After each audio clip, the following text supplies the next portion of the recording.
Mes chers frères et sœurs en Christ, membres des églises branches partout dans le monde et en Corée du Sud, le membre des sanctuaires locaux, tous les membres qui assistent à ce qui est sur Internet et les téléspectateurs de GCN. C'est la 20e session de la série des sermons sur l'enfer. Je vais conclure cette série sur l'enfer lors de la prochaine session. Je crois que vous assisterez au culte avec un cœur plus heureux, puisque vous n'aurez plus à entendre parler de l'enfer. N'est-ce pas? L'enfer est vraiment un endroit terrifiant. Il est donc impossible de ne pas craindre l'enfer, mais au moins, vous pouvez vous tenir le plus loin possible de l'enfer. Cela peut être fait en accomplissant le ciel dans votre cœur. Depuis que j'ai accepté le Seigneur, je n'ai jamais craint l'enfer jusqu'à présent. Pourquoi? Parce que j'aime Dieu et je vis selon sa parole. Si vous vous débarrassez du péché du cœur et vivez dans la vérité, la perte de châtiment pour le péché disparaîtra. Vous ne craindrez plus d'aller en enfer, ainsi vous aurez l'esprit tranquille, vous aurez la paix du cœur. Même si vous vous trouvez dans une situation très difficile, votre cœur sera le ciel même. Chers frères et sœurs en Christ, je vous exhorte à vous débarrasser de péché dont vous ne vous êtes pas encore débarrassé. Si vous pensez qu'il vous reste trop de choses dont vous devez vous débarrasser, pensez d'abord aux principales racines du péché. En particulier, vous savez, c'est que le péché qui mène à la mort, si vous trouvez ces choses en premier et que vous vous en débarrassez, la plupart d'entre elles seront jetées car les racines sortiront de l'environnement. Si vous débarrassez d'abord de tout le péché, vous pouvez aussi vous débarrasser de beaucoup d'autres péchés. Notre Seigneur a pris la croix pour nous, afin que nous n'allions pas en enfer. Ainsi, lorsque nous essayons de nous débarrasser du péché, il nous donnera définitivement la grâce et le pouvoir de le faire. Et il sera ravi de nous et nous fortifiera en vous appuyant sur ce Seigneur. J'espère que vous ferez l'expérience de rendre les choses impossibles possibles, les choses possibles encore plus possibles, en vous débarrassant du péché. Je prie au nom du Seigneur que vous fassiez un saut de la foi avec un cœur renouvelé, que vous vous rapprochez de la Nouvelle Jérusalem. Chers frères et sœurs en Christ, dans la continuité de la dernière session, je vais vous parler de l'enfer, du feu et du soufre. Lorsque le Seigneur reviendra dans les airs, les noces de l'agneau auront lieu dans les airs et la grande tribulation commencera sur cette terre pendant 7 ans. Une fois que cette année est terminée, le royaume du millénium viendra. Lorsque le royaume du millénium sera terminé, il y aura le grand jugement dernier qui achèvera et finalisera le processus de la culture humaine. Le jugement de punition commencera avec les âmes qui ne sont pas sauvées et qui ont des péchés relativement plus lourds. Comme s'il mesurait sur une balance, Dieu mettra la vie de chacun sur la table du jugement et la mesurerait avec la parole de Dieu, la balance de la vérité. Il les condamnera soit à l'étang du feu, soit à l'étang du soufre selon leurs mauvaises actions et paroles. Ceux qui seront jugés seront jetés d'un coup dans le temps du feu ou dans le temps du soufre. Ceux qui recevaient les châtiments de premier et de deuxième niveau dans la tombe inférieure iront dans le temps du feu. Ceux qui recevaient le châtiment du troisième et quatrième niveau dans le temps du soufre. Ensuite, ceux qui sont sauvés recevront le jugement de récompense. Selon leur mesure de foi, ils entreront chacun au ciel, le premier, le deuxième, le troisième royaume des cieux et la Nouvelle Jérusalem. De plus, ils recevront des récompenses dans la mesure de leur fidélité à Dieu. Peu de temps après que j'ai ouvert cette église, Dieu m'a montré l'enfer. Avant de commencer cette église, quand j'ai entendu que quelqu'un vit le ciel et l'enfer, j'ai leur rendu visite et écouté avec empressement. Mais je n'ai jamais vu quelqu'un dire qu'il a vu l'enfer. Tout le monde est venu après avoir vu la tombe inférieure, expliquer que c'était l'enfer. Cependant, je ne vous ai pas montré la tombe inférieure depuis le début, mais plutôt l'enfer. L'enfer que je vis à l'époque était vraiment vaste, c'était sans fin. Tout comme vous ne pouvez pas voir la fin de la mer, si vous sortez à mer et regardez l'horizon, vous ne pouvez pas voir la fin si la montagne ne la recouvre pas. Et cela a été rempli d'une sorte de brouillard ou de vapeur qui ressemblait à de la vapeur s'élevant des sources chaudes. Je pouvais à peine voir les gens là-bas. Certains d'entre eux ont été vus de la poitrine vers le haut et pour d'autres, seules leurs têtes ont été vues. Selon les actes de chacun, certaines personnes n'ont que la moitié de leur corps dans le temps du feu, tandis que d'autres ont peur ont presque tous leurs corps dans le temps. Les tortures dans la tombe inférieure sont sûrement douloureuses, mais la douleur en enfer est à un autre niveau. Lorsqu'ils étaient dans la tombe inférieure, ils pouvaient penser pourquoi ils se sont retrouvés dans un tel endroit et essayer de penser à la façon dont ils pourraient s'éloigner des insectes, des animaux ou des messagers de l'enfer. Mais dans le temps du fait ou le temps du souffre en enfer, ils n'ont même pas un moment de repos pour même penser à de telles choses. Ils montrent juste un réflexe inconditionnel, spontané à la douleur en secouant et en sautant tout en criant et en se serrant les dents. Ils ne peuvent vraiment penser à rien. Il n'y a pas de place pour cela. Dans Marc 9, 47 et 49, Jésus a décrit à quel point l'enfer est terrifiant. Et si ton œil est pour toi une occasion de chute, arrache-le, mieux vaut pour toi entrer dans le royaume de Dieu, n'ayant qu'un œil que d'avoir deux yeux et d'être jeté dans la gêne. Si on arrache un de nos yeux, et quel malaise cela va causer, le Seigneur dit cela. Parce que nous pouvons nous prévenir de pécher avec nos yeux. Si nous pouvons nous empêcher de pécher avec les yeux, c'est bien car nous n'irons pas en enfer où le ver ne meurt point et où le feu ne s'éteint point. Ils doivent vivre dans ces faits qui ne s'éteignent pas, où même le ver ne meurt point. On dit que même les asticots vivent d'un fait inextinguible qui ne meurt pas, car tout homme sera salé du fait. Je vous ai déjà montré quelque chose, et comme dit celle dans les années 1990, oui, on dirait que ça va sortir maintenant. Vous pouvez voir les éclaboussures de sel, et comme faire frire les haricots.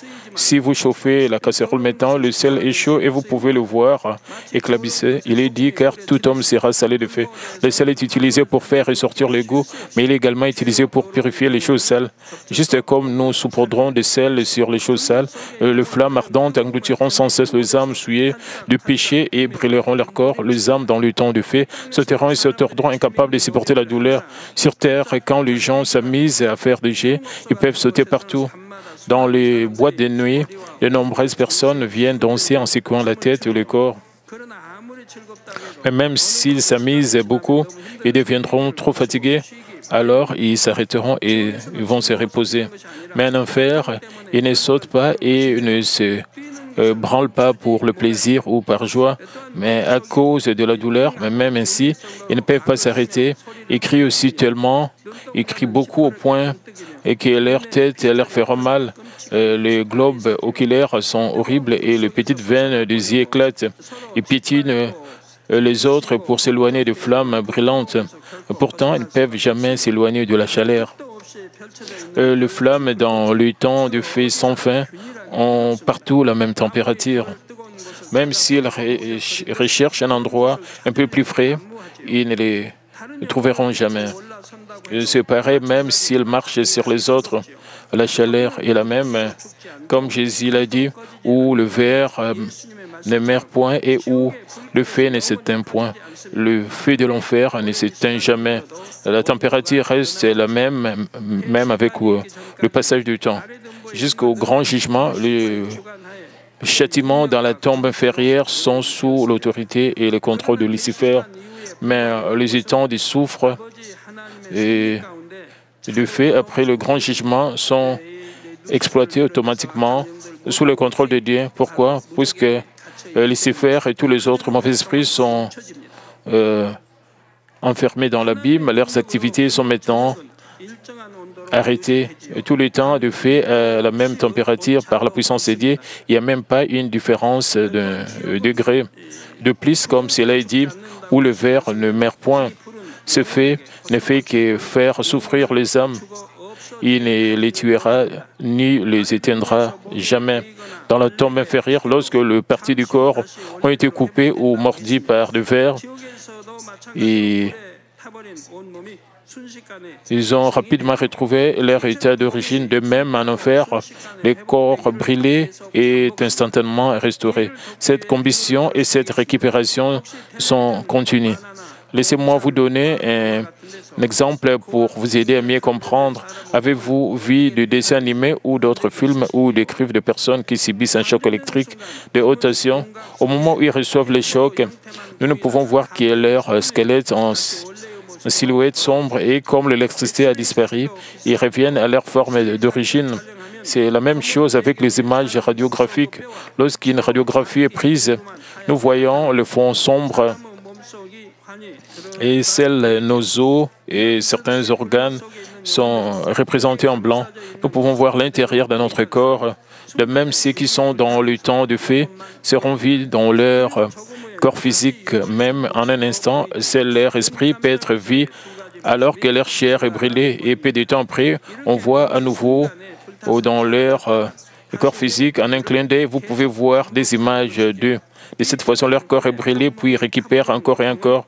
La douleur de tout leur corps brûlé par des flammes chaudes ne peut être comprise avec des connaissances physiques. Et si vous voulez comprendre la douleur, comme je vous ai dit auparavant, comment vous sentiriez-vous si vous plongez votre doigt dans de l'eau bouillante? Vous expérimentez combien cela est pénible. Je ne vous demande pas de faire cela. Je ne vous dis pas que vous devez le faire vraiment. Les personnes qui ont subi une brûlure seraient d'accord. Il est très difficile de supporter la chaleur et la douleur d'une brûlure au premier degré seulement. Mais cette douleur d'une brûlure au premier degré ne peut être comparée à la douleur d'une brûlure au troisième degré. La brûlure au troisième degré est la brûlure la plus grave. En cas de brûlure au troisième degré, certaines personnes deviennent même folles ou se suicident à cause de douleurs insupportables. Pouvez-vous imaginer à quel point la douleur est atroce, alors combien plus de douleur les âmes souffriraient en enfer, où elles ont la peau, les muscles, le nerf, les intestins et les os tous brûlés.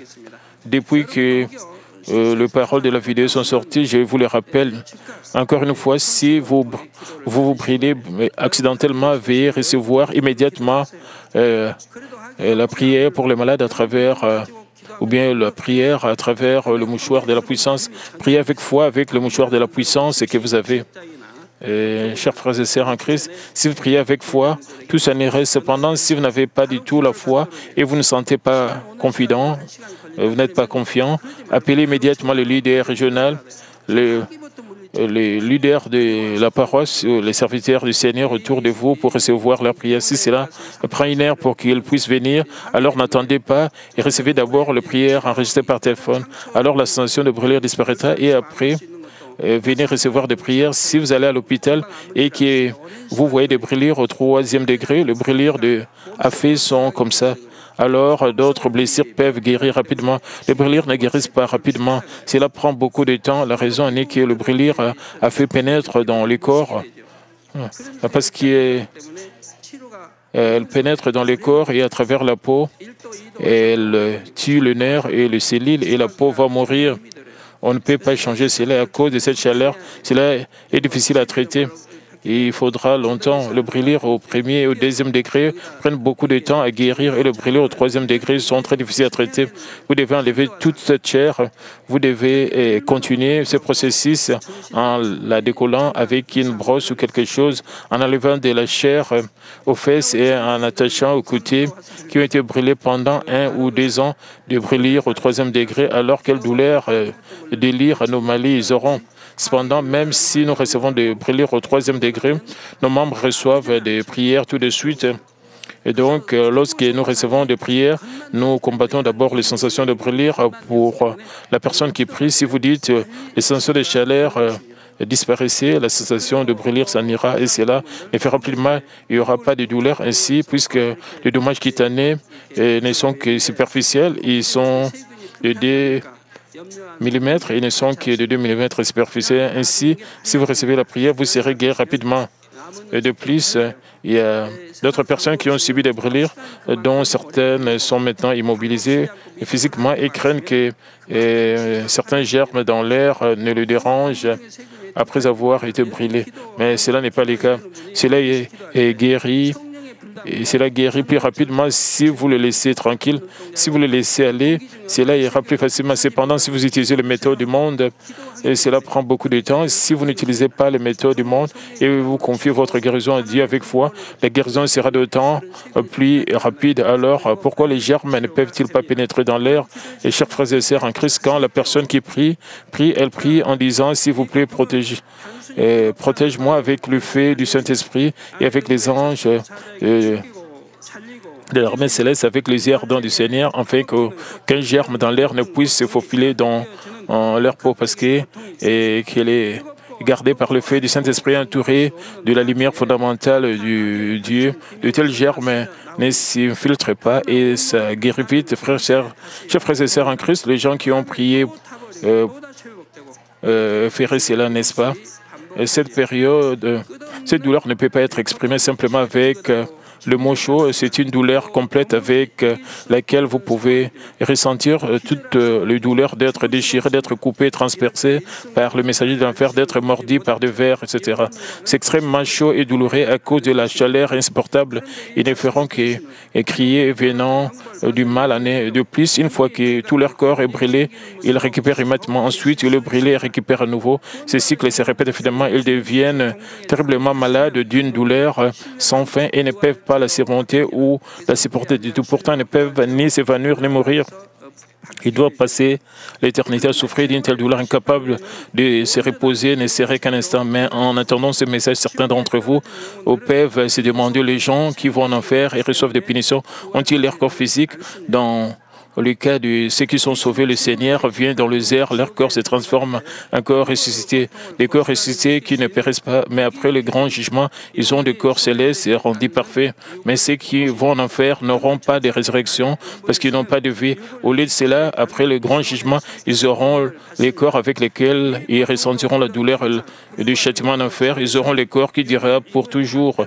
Jusqu'à ce moment, dans la tombe inférieure, ils recevront des châtiments sous la forme d'un esprit sans avoir de corps. Cette douleur est également grande, mais parce qu'ils sont punis dans leur corps physique, dans les étangs de feu et de soufre, et souffrant de nouveau de douleurs atroces. Chers frères et sœurs, ceux qui recevraient des punitions de premier, deuxième niveau dans la tombe inférieure iront dans les temps de feu. Ceux dont les péchés sont plus lourds et recevraient des châtiments du troisième ou quatrième niveau iront dans le temps du soufre, qui est cette fois que plus chaud que le temps de feu. Ce sont ceux qui ont commis des péchés menant à la mort ou qui ont été incités par le diable à s'opposer à Dieu avec leur conscience brûlée au fer rouge. Ils ont également commis de nombreux péchés incompréhensibles et impardonnables, comme détruire l'Église, essayer de tuer les serviteurs de Dieu. Maintenant, quelle est la différence entre le temps du feu et le temps du soufre? Le temps du feu a une couleur généralement rougeâtre, tandis que le temps du soufre a une couleur de soufre plutôt jaunâtre. À la surface de le temps du soufre jaunâtre, vous voyez ici et là de bulles d'air grosses comme des citrouilles. Et chacun a son corps immergé dans le lac, dans le temps du soufre, de la tête vers le bas. Le temps du feu, les gens sautent comme ça, mais dans des endroits comme le temps du soufre, même si vous courez, vous ne pouvez pas pour autant. Les gars, à quoi pensez-vous? Pensez au marais. Imaginez tomber dans un marais. Si vous tombez dans un marécage, plus vous luttez, plus vous enfoncez vite et vous ne pouvez pas en sortir car vous tombez de plus en plus.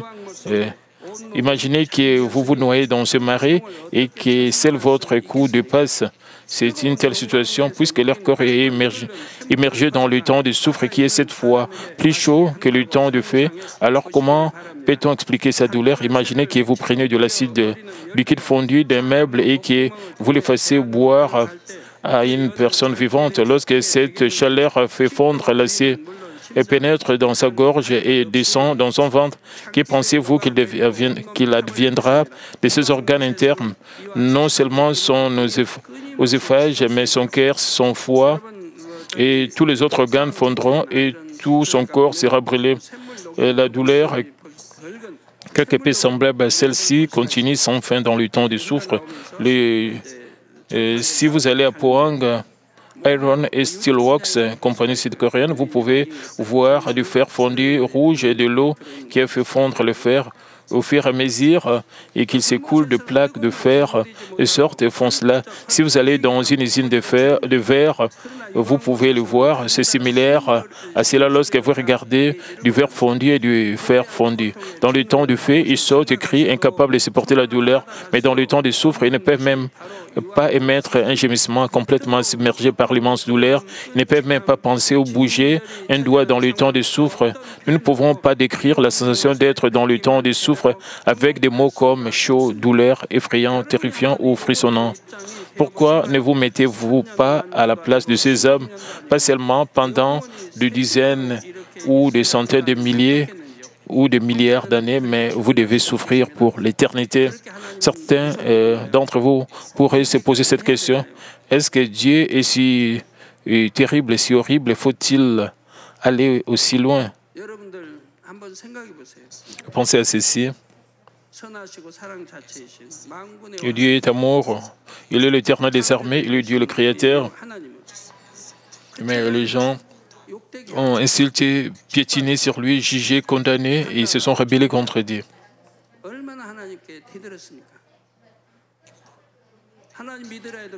Même si on l'a dit de croire en Dieu, mais ils n'ont pas cru. Mais quand il y avait une longue sécheresse, ils se plaignaient à Dieu. Quand il y avait une inondation, ils se plaignaient, ils étaient contre Dieu. Si quelque chose ne marchait pas, ils se plaignaient à Dieu. Même s'ils croyaient en Dieu, ils plaignaient Dieu pour toutes choses. Ils ont même maudit le ciel. Juste en voyant tout dans la nature, toutes choses dans la nature, nous pouvons sentir la nature divine de Dieu. On voit même les créatures. Nous pouvons dire que Dieu est vivant et qu'il est le Créateur. Comme je vous ai dit, nous pouvons sentir que quand nous regardons toutes choses, les deux yeux, le nez, les deux narines, les oreilles, la bouche et le positionnement d'une personne sont les mêmes pour tous. Même tous les animaux sont également les mêmes. Et je vais dire, les poissons sont pareils. Au moins les poissons, les insectes ont deux yeux, un nez, deux narines, une bouche, les deux oreilles, même les positionnements sont les mêmes. Sauf si c'était un enfant difforme. Et comment expliquez-vous cela? Vous appelez cela évolution. Il est vrai qu'il y a un seul Dieu, le Dieu créateur, l'Éternel des armées. Il a tout créé et il est descendu. Dans cette église, nous avons vu beaucoup de signes, de prodiges, et beaucoup de nombreux miracles seulement par l'Éternel des armées. C'est lui qui peut accomplir cela. Et en voyant cela, nous pouvons voir que, et même s'il est possible de savoir que Dieu le Créateur, la divinité existe simplement en regardant toutes choses de nombreuses fois. De nombreux évangélistes ont pourtant prêché, parents, frères et sœurs, épouses, enfants, voisins, ont été évangélisés pour leur dire de croire en Dieu et que Jésus est le Sauveur. Ils l'ont ignoré et n'ont pas écouté, même si on leur a enseigné d'innombrables fois qu'il y a le ciel et l'enfer. Ils l'ont ignoré et n'y ont pas cru. Puisqu'à cause du péché, le salaire du péché, c'est la mort, et ils tombent directement en enfer. Que dites-vous ensuite? Alors que l'importance de ces livres de l'enfer, c'est pourquoi nos livres sur l'enfer sont traduits dans de nombreuses langues et publiés dans le monde entier. Vous ne savez pas à quel point les gens sont reconnaissants. Je reçois beaucoup de lettres de remerciements. J'ai été dégrisé en lisant ces livres. L'enfer, ma vie de foi a changé après avoir lu ces livres de l'enfer. Ma foi est devenue brûlante. Il y a des témoignages comme cela. De plus, je suis tellement reconnaissante qu'il y a le ciel et je reçois beaucoup de lettres. Alors, quand nous écoutons ce sermon sur l'enfer, nous sommes très reconnaissants et nous n'avons pas à aller en enfer, juste à aller au ciel. Et j'espère qu'aucun d'entre vous qui entendront ces messages sur la réalité épouvantable de l'enfer ne fera face à une telle misère. Chers frères et sœurs en Christ, jusqu'à présent, j'ai expliqué la tombe inférieure et l'enfer, qui est le temps de feu et le temps de soufre. Maintenant, pour la dernière partie, laissez-moi vous expliquer. Et l'abîme signifie le puits sans fond.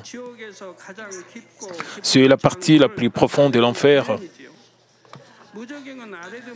L'abîme n'est pas un endroit pour les êtres humains comme la tombe inférieure ou le temps du feu ou le temps du soufre. C'est un endroit pour le mauvais esprit.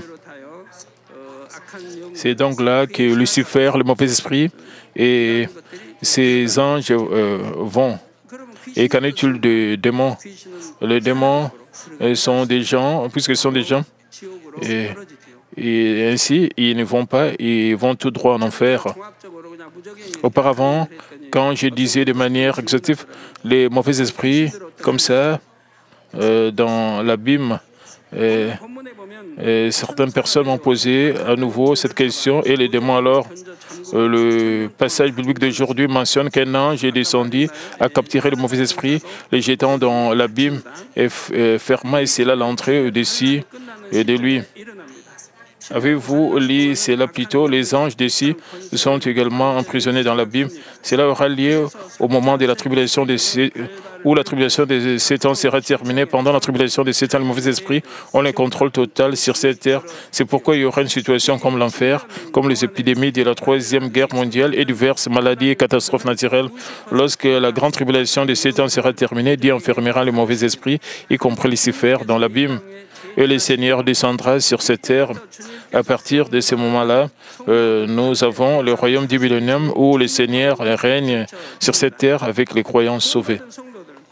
Non seulement les croyants qui ont été sauvés, à savoir les hommes spirituels, mais ceux qui survivent à la tribulation des 7 ans font face au royaume du millénium.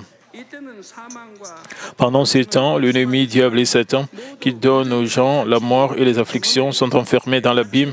Alors, ils jouissent de la paix et du repos, comme s'ils vivaient dans le jardin d'Éden. Mais les mauvais esprits liés dans l'abîme n'achèveront pas les choses pour l'instant. Apocalypse 23 dit, après cela, il faut qu'ils soient déliés pour un peu de temps.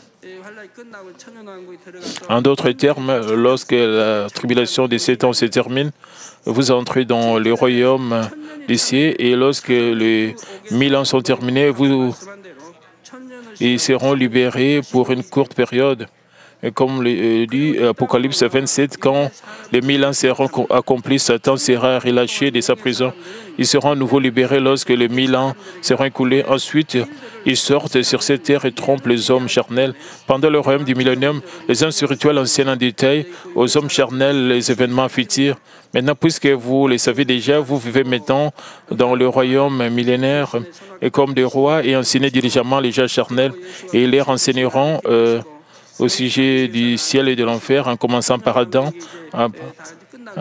puis en trahissant et en mangeant du fruit de l'arbre de la connaissance du bien. Ils enseigneront aussi que Jésus est le Sauveur et enseigneront aussi les gens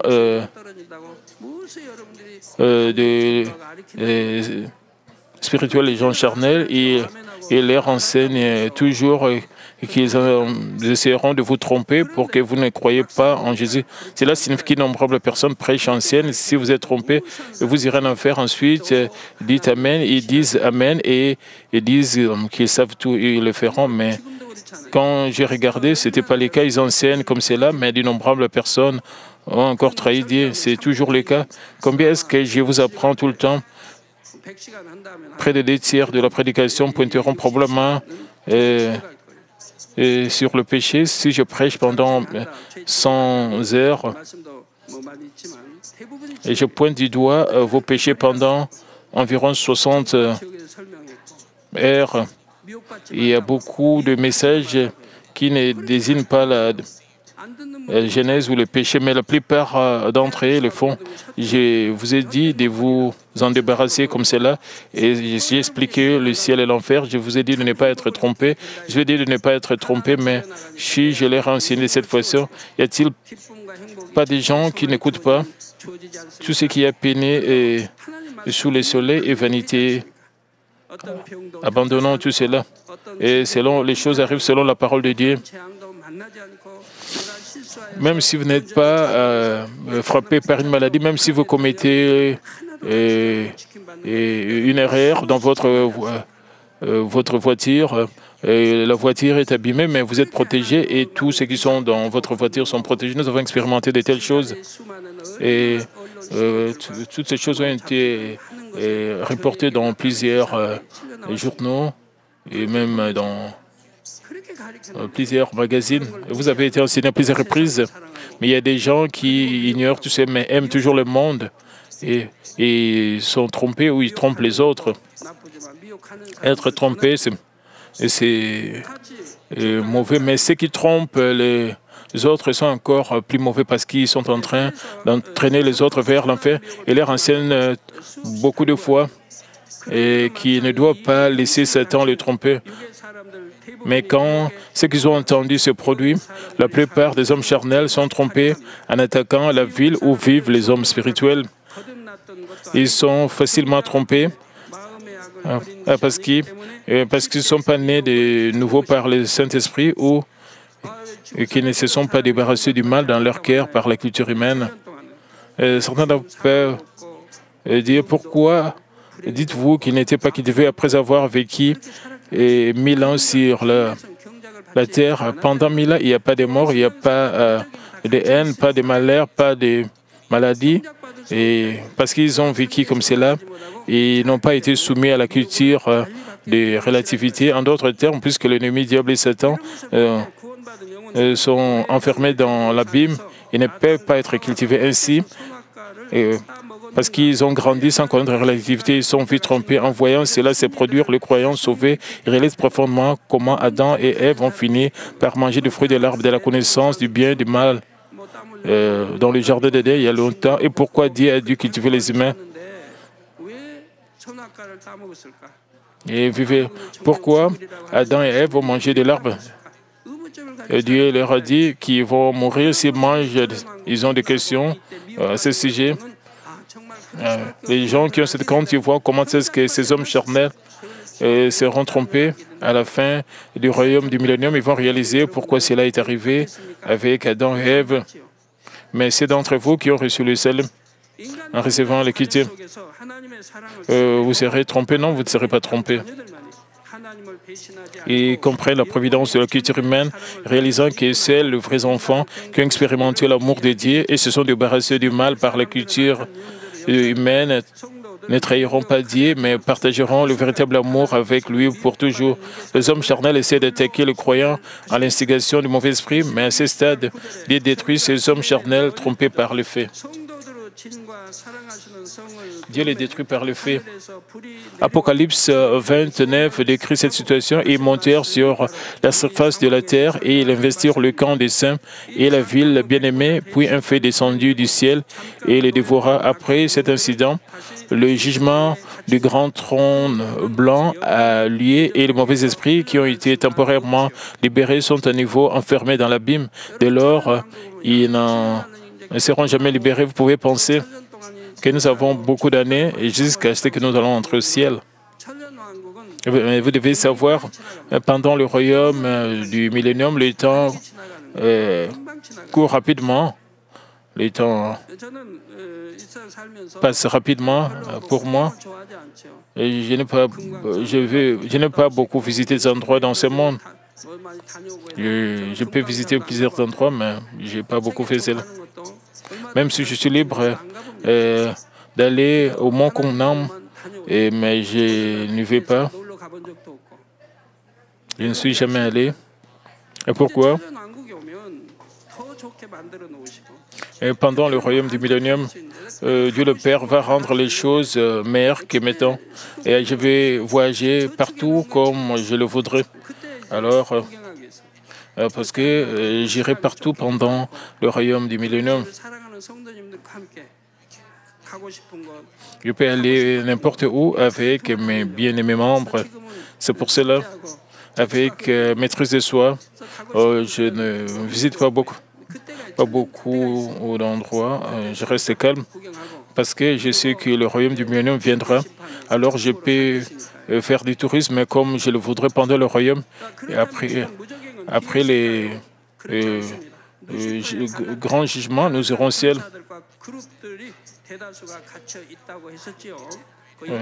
Alors, l'abîme est-il vide maintenant? Non, ce n'est pas le cas. Je vous ai dit que la plupart des anges et des chérubins qui ont dégénéré lors de la rébellion de Lucifer y ont été enfermés, n'est-ce pas? Une partie en est sortie, aide à la culture humaine sur Terre. Pourquoi avez-vous expliqué la semaine dernière? Certaines personnes, j'ai et confessé. J'ai reçu des prières, je me suis repenti et j'ai écrit que j'étais guéri. Pourquoi ne suis-je pas toujours guéri?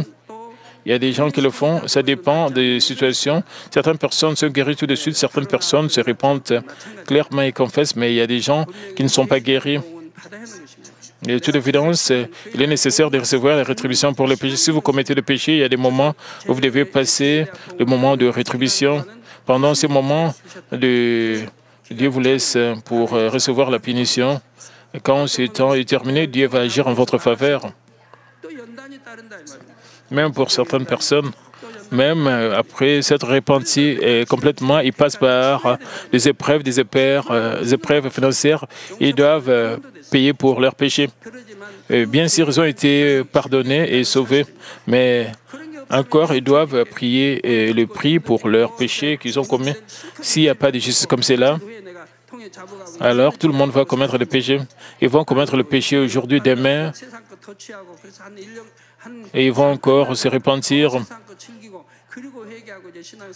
Et ils vont encore jouir de choses mondaines, ils vont encore se repentir, ils mènent une bonne vie chrétienne, ils commettent encore des péchés.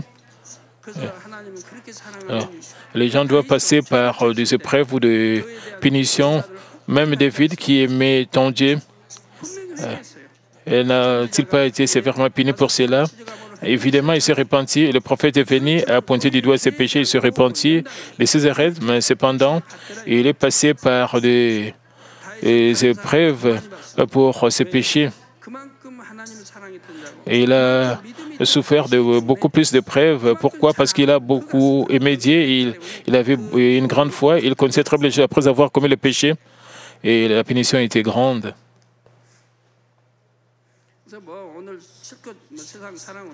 Et vous ne devez pas dire des choses comme « j'ai pu aimer le monde aujourd'hui, j'ai pu commettre le péché aujourd'hui, à partir de demain, je peux mener une bonne vie chrétienne ». Non, vous devez payer le prix pour vos péchés, alors vos péchés seront complètement purifiés. Mais quel genre de douleur y a-t-il dans l'abîme? Je répondrai en détail à ces questions lors de la prochaine session. Chers frères et sœurs, les âmes non sauvés peuvent au moins exprimer des regrets ou essayer de se repentir tout en souffrant dans la tombe inférieure. Elle se lamente en disant « J'aurais dû croire en Dieu, j'aurais dû vivre selon la parole de Dieu. » Même si elles savent qu'elles n'ont pas d'ici, elles essaient de crier en espérant avoir une chance car la douleur est trop grande à supporter. Elles essaient de supplier Dieu de leur pardonner, d'avoir pitié d'elles et de leur faire connaître le moyen d'en sortir. L'une des raisons pour lesquelles Dieu a créé cette tombe inférieure et les a laissées y rester jusqu'à ce qu'elles entrent en enfer, et c'est qu'il veut qu'elles réfléchissent à leur vie passée. Bien sûr, même si elles réalisent leurs fautes et les regrettent, il n'y a plus de chance du salut. Mais quelle est la raison pour laquelle Dieu le laisse s'examiner comme cela? C'est parce qu'il ne veut pas et qu'elles face au châtiment éternel des temps de feu et de souffre sans savoir quelles sont leurs fautes. Dieu veut qu'elles réalisent au moins leurs péchés, car elles ont été créées à son image. Bien sûr, même si elles se répandent d'une manière humble et modeste, la plupart du temps, leur repentance n'est pas véridique. Même si ces hommes s'y plient humblement, lorsqu'elles se rendent compte que cela ne fonctionne pas, elles laissent à nouveau sortir le mal. Mais une fois qu'elles ont été jetées dans le temps de feu ou de souffre, elles n'ont même pas le loisir de faire ces choses. Elles n'existent que comme des déchets sans valeur, laissés dans une douleur sans fin et une angoisse insupportable. En repensant à votre vie passée, est-ce que l'un d'entre vous regrette ces actes? Ensuite, vous devriez être reconnaissant. Cela signifie que vous avez encore une opportunité. J'espère que vous réaliserez quelle chance précieuse c'est que vous puissiez réaliser vos transgressions et vous repentir et vous détourner de vos péchés. Vous devez être reconnaissant que vous avez reçu une telle opportunité. 2 Corinthiens 6:2 dit car il dit, au temps favorable, j'étais exaucé, au jour du salut, j'étais secouru. Voici maintenant le temps favorable, voici maintenant le jour du salut. Je prie au nom du Seigneur que vous saisirez cette opportunité offerte dans cette vie et obtiendrez la vie éternelle et le beau ciel. Prions tous concernant ce message, Père éternel. Merci encore pour ce message combien important concernant l'enfer. Permet que nous puissions réaliser que nous ne devons pas aller en enfer, un lieu qui est horrible, un lieu terrifiant.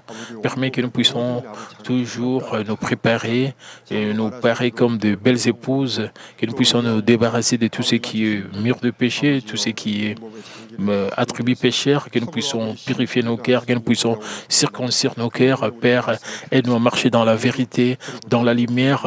Permet que nous puissions obéir à ta parole, à tes commandements, à tes statuts. Père, permet que nous puissions vraiment être propres, que nous puissions toujours laver nos robes pour que nous puissions aller au ciel, parce que l'enfer est un endroit mauvais et horrible. Père, merci pour l'aide du Saint-Esprit, notre Seigneur Jésus-Christ, ainsi prié. Amen. Maintenant, nous allons recevoir la prière des malades du pasteur principal. Si vous n'êtes malade, posez votre main sur votre partie malade. Si vous n'êtes pas malade, posez votre main sur le cœur pour le désir de votre cœur. Alléluia, Dieu le Père, Tout-Puissant, Dieu d'amour. S'il te plaît, pose ta main sur tout ce qui reste cette prière maintenant. Montre tes œuvres transcendant le temps et l'espace sur tout ce qui reste cette prière, sur GCN, Internet, via satellite, dans les églises branches et les sanctuaires locaux, et sur tous les enfants de Dieu partout à travers le monde. Donne-leur la foi de croire du fond de leur cœur, chasse tout ce qui est pensée négative et doute, et chasse tout ce qui est test et épreuve. Du pied jusqu'à la tête, dans le partie interne, les jointures, le tissu, le cellule, quel que soit le parti malade, consimulé avec le feu du Saint-Esprit et avec la lumière originelle. Au nom de Jésus-Christ, j'ordonne à l'ennemi diable et Satan et toutes sortes de maladies, germes, virus et infirmités, quittez-les, que la lumière brille. Et s'il te plaît, consume toutes leurs maladies en phase terminale, les maladies incurables avec le feu du Saint-Esprit. Et chasse toutes les maladies endémiques, y compris la malaria. Et toutes les maladies contagieuses telles que le rhume, la grippe et la fièvre. Et quittez-les, qui protègent-les de toutes sortes de germes et de virus. Guéris tout ce qui est cancer d'estomac, de poumons ou de seins, d'intestin, sida, leucémie, apoplexie cérébrale, hypertension, hypotension, diabète, problèmes de thyroïde, de cœur, de poumons, maladies des femmes et toutes sortes d'inflammations. Quittez-les. Guéris tout ce qui est polio, AVC, arthrite, hernie discale, douleurs dorsales, maux de tête, névralgie et toutes sortes de douleurs puissent disparaître. Épilepsie, autisme, dépression, névrose et autres maladies mentales, quittez-les. Et toutes sortes de paralysies soient guéries, que le paralytique se lève et marche, que leurs yeux puissent bien voir, que les oreilles puissent bien entendre, que les aveugles voient, que le muet parle, que le sourd entende. Et guéris-les tout ce qui est fait secondaire, de toutes sortes d'accidents, et guéris leurs os fracturés, et restaure tout ce qui est brûlé, et permet que la sensation de chaleur puisse disparaître. Père, permet qu'il n'y ait pas de cicatrices qui restent. Soyez purifiés de toute dépendance à la drogue, à l'empoisonnement et aux mauvaises substances. Que les tissus morts, les cellules mortes soient régénérées et ramènent les morts à la vie. Donne à tes enfants la bénédiction de la conception et recevez la bénédiction de la conception. Au nom de Jésus-Christ, j'ordonne les diables et Satan, les principautés de la puissance de l'air, les mauvaises forces dans le lait céleste et leurs serviteurs, quittez-les. Quittez-les, esprit impur, esprit faux et trompeur, esprit de séparation et toute force des ténèbres. Ce que chaîne de méchanceté soit brisée, ténèbres, quittez-les, que la lumière brille. Père Dieu, donne à tes enfants la force de crier dans la prière, la puissance de rejeter le péché pour devenir sanctifiés. Comme leurs âmes prospèrent, permet que tout marche très bien avec eux et que leur famille soit évangélisée. Protège-les de toutes sortes d'accidents et de désastres tout au long de cette semaine et bénis-les pour qu'ils puissent mener une vie prospère sans aucun problème. Avec le fer ardent du Saint-Esprit, l'armée céleste et les anges, et avec tes yeux enflammés, protège tous tes enfants, leurs familles, leurs lieux de travail et leurs affaires. Donne aux étudiants la sagesse et l'intelligence, donne-leur l'enthousiasme et la ferveur de bien étudier. S'il te plaît, garde leur cœur et penser des choses mondaines. Permets qu'ils puissent t'aimer avec plus de ferveur. Que tes enfants mangent ou boivent, ou dans tout ce qu'ils feront, et permets qu'ils puissent le faire pour te glorifier, Père Dieu. Qu'ils soient capables de témoigner au sujet des dieux vivants en disant « J'ai rencontré, expérimenté Dieu, j'ai reçu ces réponses et ces bénédictions. Père Dieu, merci.